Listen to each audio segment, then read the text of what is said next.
Twilight Zone, épisode 1.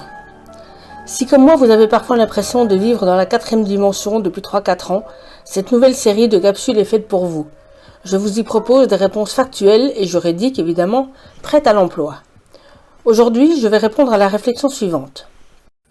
Écoute, s'il y avait autant d'effets secondaires et autant de problèmes cardiaques ou d'AVC que tu le prétends, la presse, la télé, tout ça, des gens qui eux connaissent leur métier et savent ce qu'ils disent, l'auraient signalé depuis très longtemps. Vous l'avez tous sûrement entendu dans toutes les langues, on va le voir au fil de cette capsule. Voici la réponse toute prête que je vous propose. Bien sûr que les journalistes en ont parlé, ils ont même une série d'explications sur les causes de cette explosion de crise cardiaque. Voici quelques-unes des causes répertoriées depuis 2021.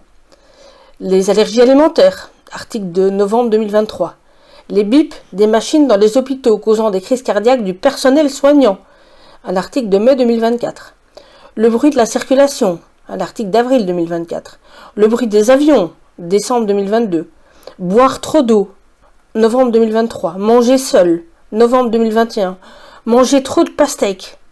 Un article intitulé « Faire une overdose de pastèques peut déclencher des problèmes cardiaques », avril 2024. Et c'est nous qui disons n'importe quoi? Come on, if there was that many side effects, particularly strokes and heart disease and a heart problem and cardiac arrest, as many as you pretend, don't you think that the press and TV would have talked about it for a long time already?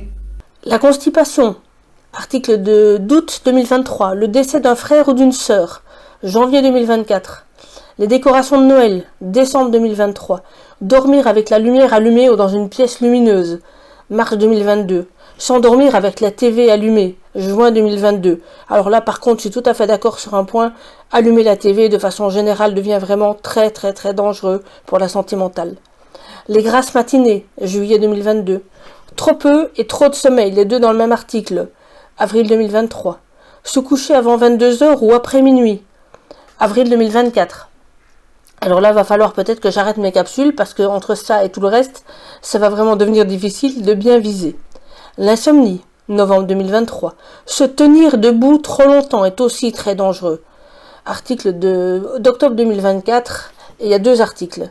Et ça, c'est tout récent, donc ça doit être sans doute les progrès de la science avec un grand S. Moi qui croyais naïvement qu'être assise trop longtemps était mauvais pour ma santé, je sais à présent qu'être couché trop longtemps l'est aussi, et qu'être debout trop longtemps l'est également. Donc je cherche une position sécurisée si quelqu'un a une idée. Puisque vous ne pouvez plus trop dormir, ou bien pas assez dormir, je ne vois plus qu'une seule chose à faire sous la couette, des galipettes. Mais prudence! Les relations sexuelles, c'est aussi très dangereux, aussi pour les femmes, dirait-on. Un article de février 2022. Et puis d'un sens tant mieux, parce que si ça va trop loin, les conséquences pour le futur papa, si bébé il y a, sont aussi très dangereuses, puisque depuis mai 2024, on apprend que devenir papa est désormais très dangereux pour le cœur. Alors on peut se demander si la femme qui accouche alors ne court pas de danger, c'est quand même elle qui a mal sur le moment. Eh bien oui, mais seulement après l'accouchement et seulement si elle était déprimée pendant la grossesse. Et là, ça peut provoquer un AVC, logique. Enfin, peut-être logique. C'est un article d'avril 2024. L'habitude de se doucher. Donc faites attention à vos douches. Là, à mon avis, ils doivent être de mèche avec ceux qui préconisaient de prendre des douches à 2 pour sauver la planète. Et puis l'avantage, c'est que comme ça, il y aura au moins quelqu'un pour vous faire un massage cardiaque au cas où. Et c'est nous qui sommes fous alliés? Sensei wa chotto kichigai desu ne. Atsukashi ne. Yamete kudasai. Sensei. Chotto urusai ne. Une écharde. Un article de décembre 2022. Enlever son maillot après avoir marqué un but. Si, pour les footballeurs évidemment. Article d'avril 2022. Cet article a d'ailleurs été retiré, mais Internet a de la mémoire. Je vous mets tous les liens de l'ensemble des articles sous ma capsule. Les factures d'énergie. Les fêtes de fin d'année. En réalité, cet article pointe comme cause principale le froid, donc j'imagine que ça ne vaut pas pour l'hémisphère sud où c'est l'été lorsque survient Noël. Le froid, donc, décembre 2022. Certains hamburgers véganes. Avril 2024, sans commentaire. Ajoutez de la mozzarella et de la feta à vos salades. Très dangereux la mozzarella et la feta. Il n'y a pas de date mentionnée sur l'article et il y a d'autres conseils qui sont surréalistes, alors que par contre certains relèvent du bon sens. Le jardinage. Très dangereux le jardinage depuis novembre 2022. L'éblouissement des phares de voiture, avril 2024. Le soleil, les bains de soleil en l'occurrence, signé par un journaliste en mars 2024 qui n'ose même plus donner son nom. 2 journalistes en fait, il y a 2 articles. Les lundis, alors là j'en étais sûre, ça fait des années que je dis que les lundis ne devraient pas exister. Les sucreries d'Halloween, octobre 2024. Votre réveil matin est très très très dangereux pour votre cœur depuis décembre 2023. Les produits de nettoyage, le fait de vivre avec un fumeur et le fait de vivre avec un animal domestique, tout ça dans le même article en juin 2022.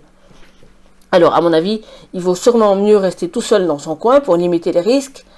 Quoique non, en fait, parce que la solitude, c'est aussi dangereux pour le cœur depuis juin 2024. La dépigmentation créée par le vitiligo depuis octobre 2024. Alors j'espère que tout ça ne vous a pas trop fait rire, parce que, comme vous l'aurez compris, rire est aussi dangereux pour le cœur. Ça doit être pour ça que nos chers dirigeants font vraiment tout ce qu'ils peuvent pour nous faire passer l'envie de rire depuis quelques années. Tous les liens sont bien entendu dans un document qui sera en tout cas publié sur mon canal Telegram, et je crains en effet que la liste soit un peu trop longue pour tenir dans les commentaires sous mes capsules sur Crowdbunker et YouTube, mais j'essaierai, on verra bien ce que ça donne. Pour terminer, pour répondre par avance à ceux d'entre vous qui me rappelleraient que je ne suis ni médecin ni scientifique, ce que j'admettrai volontiers, je vous propose 2 choses. D'une part, d'admettre que même des non-scientifiques sont en principe du moins capables d'une réflexion méthodique.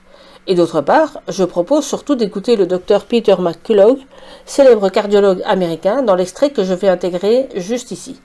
I'm a cardiologist. I can tell you before COVID-19, I saw 2 cases of myocarditis my entire career. It can happen. It can happen with the parvovirus or adenovirus. There's actually the most deadly form is called giant cell myocarditis, of which we don't know what causes it, but 2 cases over decades. Now I see 2 cases per day in the clinic. It's that frequent. What we learned is that COVID-19, the viral infection, can cause some myocarditis. The Israeli military, the U.S. military, the NCAA college athletic leagues had massive screening programs for COVID myocarditis in 2020 before the vaccines. What did they find? They found a handful of cases that would meet a definition, none serious, no hospitalizations and deaths. None. What happened is those organizations dropped their screening programs.